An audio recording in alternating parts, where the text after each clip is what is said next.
My name is Sean, and I used to be a cheap artist. You see, I used to charge $30 to $40 for artworks just like this, but now I can charge far more competitively.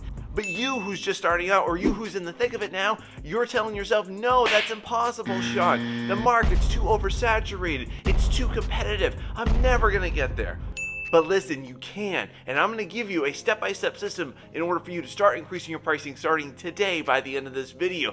But you have to understand what is preventing you from getting what you actually deserve, because it starts with this. When you are going to put out your price tag, okay, whatever that is, for however much it is a direct reflection of how much you value yourself. And we like to put that externally on everybody else, but honestly, that's where it all has to start, because I just want to be very honest with you, friend. People are going to mirror whatever you value yourself at. You can't allow yourself to be in a toxic relationship with your artwork. Y'all, what this really comes down to is your confidence in approaching your artwork and in your pricing, which I want to help you with. Because one thing that nobody talks about is that you're never going to achieve a sustainable level with your art ever in your life if you're always going to be afraid to ask for it. Now, if you've just started out, or if you're wanting to start out, or if you're already in the thick of it, you're gonna obviously do some research, and here's what your research is gonna turn up. The vast majority of people that are posting online, trying to get clients, they have abysmal pricing. Like, y'all, I'm talking about less than minimum wage.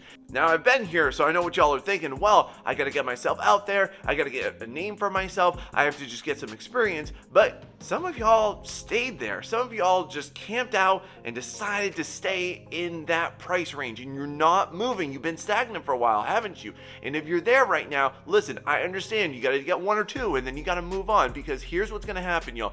First is that you're gonna undervalue yourself. Then you're gonna burn out. And it's gonna happen, y'all. I've seen it happen for years, and I don't want that to be you, friend.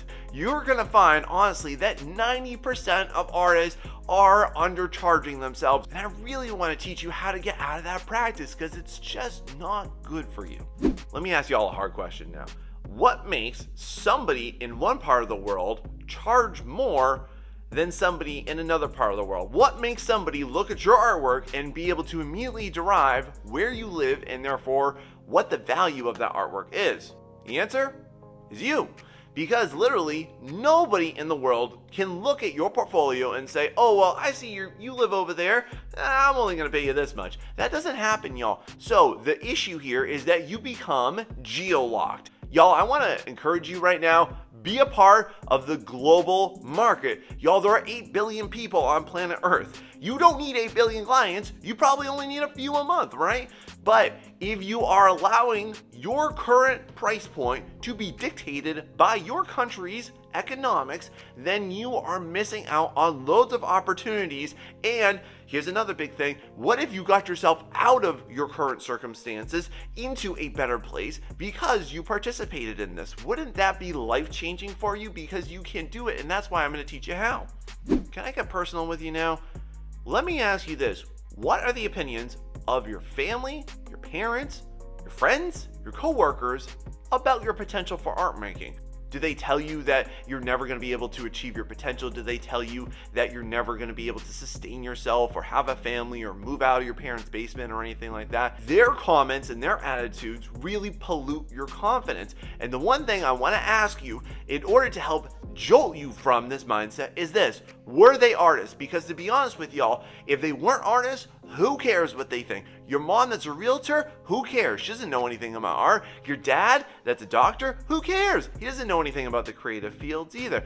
Your friends that aren't even interested in anything that they're passionate about, they're just going for some lame job that they don't even like because their dad told them to go be an accountant because it would make good money.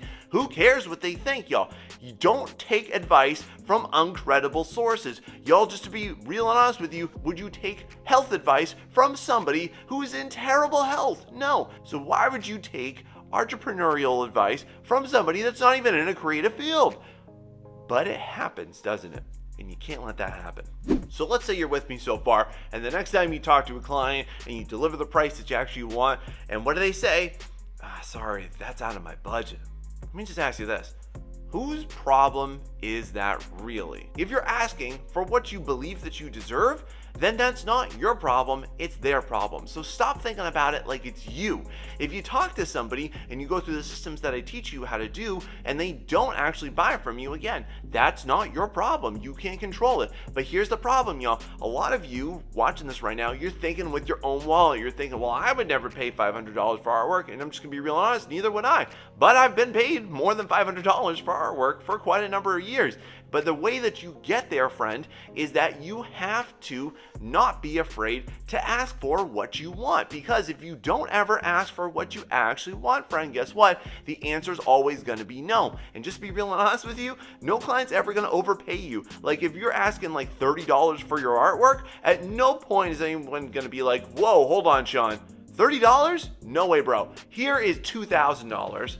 I just love it. I think you're awesome, and I really believe that you're worth more than that. That is never going to happen, man. People will pay what they're asked for based on the perceived value of what they believe it to be. See how that works? You are afraid of what their reaction is going to be to that. You're really letting their opinion pollute yours. Is that really worth it? Can you control that? I don't think so.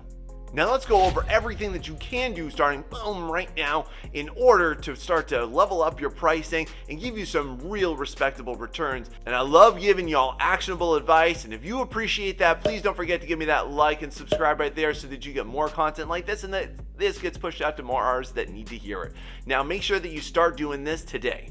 All right, y'all, bring it on in. Listen up to Uncle Sean here, okay? Because I'm going to give you some real secret sauce starting right now. Now I want to teach you how I got from $30 to $1,200 per artwork, and it starts with this, y'all. I want you to implement the 10% rule. What is that? Real simple. Every single time that you get a new client, and if you're just starting out or if you haven't started out yet, get your feet wet, get your first like 2 or 3 clients, and then start to implement this. But every single client, just start asking 10% more. So what does that look like? It looks like this. If you start now with $50, add 10%, that's $5 more. Now it's $55. After a little bit, now it's $100. Now it's 10%, $110. You're gonna charge $300? Okay, cool. Now add 10% onto that. Most importantly, this will build your confidence because you're slowly and incrementally increasing your pricing.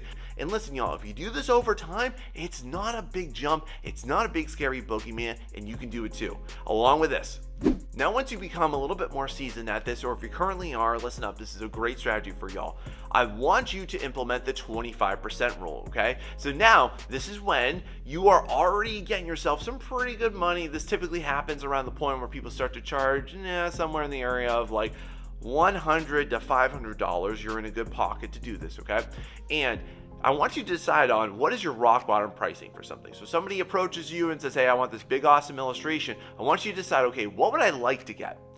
And then I want you to add 25% more onto that. So let's look at this in action here. Let's say hypothetically that you want to get $300 for that new client, right? Okay, so now I want you to add 25% onto that. So now I want you to just message that person back and ask for $375. And then naturally, I want you to just get up and run away because you're going to be scared to grab, because that's going to be a big, crazy number. And you're going to be like, oh my God, I didn't really mean that. And I know every anxiety that's going to come up. But listen, y'all, I have implemented this for years. I've decided on a price, I add 25% on, and then I get up and I run away from my phone because I'm afraid of what the answer is. But listen, here's the beauty part. A lot of times that person comes back and they say, okay. And that's great for you, isn't it? And now what did you do? Now you've again leveled up yourself. Y'all, I remember the first time I ever got $1,000 for an artwork, I almost didn't ask for it. I had this number in my brain where I was like, okay, you know, I can go for $800. And then I was like, no, Sean, I got to add more. So I added 25% on, I made it a solid 1,000, and then I got up and I just ran away, and I had all these anxieties. I was like, you're so stupid, why did you do that? Like, this is not smart, why would you ever think about doing that, Sean? And you know what they said back? Okay, that seems fair. I was like, whoa, woohoo, that's amazing. Like, you can do that too, and I want that to be your moment that you have, because that is going to be a blockbuster event for you. Like, it's going to be crazy awesome. Don't you want that? Now, if you're growing or you're trying to start your art business, I'm just going to go on a limb and say that you have a greater purpose in mind. And when you're doing that, friend, I really want you to have that at the forefront of your mind as you're going to be putting yourself out there and you're going to be implementing better pricing strategies, okay? Because here is the thing I want you to ask yourself. How will you benefit from you having better pricing strategies? How will you benefit from what you're building with your artwork? Because here's the thing, if you have an inspired future, if you have a really awesome, amazing goal, y'all. So basically, y'all, I need you to have a really deep-seated why. What does that look like for you? Do you want to get out of your current economic status? Do you want to make a more meaningful life? Do you want to be able to support your family? Y'all, the best reason I ever heard from somebody that wanted to increase their pricing was they literally told me they want to start a family. And I was like, that's amazing. Like, why don't we all have amazing, awesome goals like this? I had that goal too. I still do. I need to support my family. I want to inspire my children to go out and achieve their dreams, the things that they want to do, and not be fearful like most people are. And if you're like me, you're probably in that same boat too. And the same thing goes, y'all, when you're going to be building your skills. Because yeah, just to be honest, if you don't have the skills to back up the pricing that you want, and I'm not saying you got to be the best ever, but you got to start somewhere, y'all. If you don't have some of those skills, you're not going to command the pricing. But as you're building your skills, y'all, again, why? What does that mean for you? How does that impact your future? And I just made a whole video about it. You can go watch it. It's linked right here down below. But make sure that you have a really rock solid reason as to what is pushing you forward, what's going to get you through those bad days, what's going to get you through those clients, what's going to help you build that future that you want and deserve. Don't you want that? Another really insane marketing strategy that I never hear anybody talk about, but I've been doing it for years, is this strategy called the anchoring effect. Have you ever heard about this one? Because here's how it works. Basically, what you want to do is when you're going to be throwing out your prices, you want to start with what the highest version is. So what does this look like? Here we go. So if somebody comes to me and says, hey, Sean, I want to have this awesome character with all of this cool gear, doing this cool thing, with this amazing illustrated background, I'm going to throw out my highest possible price point to them. There's tier 1. And then they might come back to me and say, I don't know, man, that's kind of out of my budget. And instead of giving up, y'all, throw out the next version. Okay, cool. Well, how about we just do that character and we're going to do a more minimal background or a semi background, and now it'll be tier 2 pricing. And they might go, well, thanks, but I think that's still a little bit outside my price point. Don't give up now. Now go down to tier 3. Okay, look, what if I do that character with no background? And it's going to be this pricing. And they're going to be like, well, that's a little bit better, but it's still out of my price range. Don't give up again. Now go down to, okay, look, how about if I do a half body character and it's this price point, and then from there, how about if we do a bust? Y'all, if you do this, generally what's going to happen is they're going to pick somewhere between what your minimum pricing is and what your mid-level pricing is. Because here's the thing, y'all, if you just throw out one number and they say no, you can't just give up and just close that DM or just delete that email because you're upset. Instead, give them something to anchor to that they are going to actually buy into, rather than just tossing out your pricing sheet, rather than just tossing out your minimum pricing for it or some type of a weird price range, because they're generally going to want to stick to the bottom. Why? Because it's real simple. Perception equals value, and value equals sales. If you can master this flow, then you can get more money and more guaranteed clients and more closings, because I guarantee it, because I've been teaching it and I've been doing it for years, and it can work for you too. Now here comes the big mama atom bomb of advice for you in order to really level up your practices, and it starts with how I learned how I don't need to search for art clients anymore. I've actually never searched for an art client in the past year, and I've been able to attract them and get them back, and I want to impart that wisdom onto you. So go ahead and check out this video right here where you're going to learn all my tips and tricks for how to build a sustainable business. Go check it out.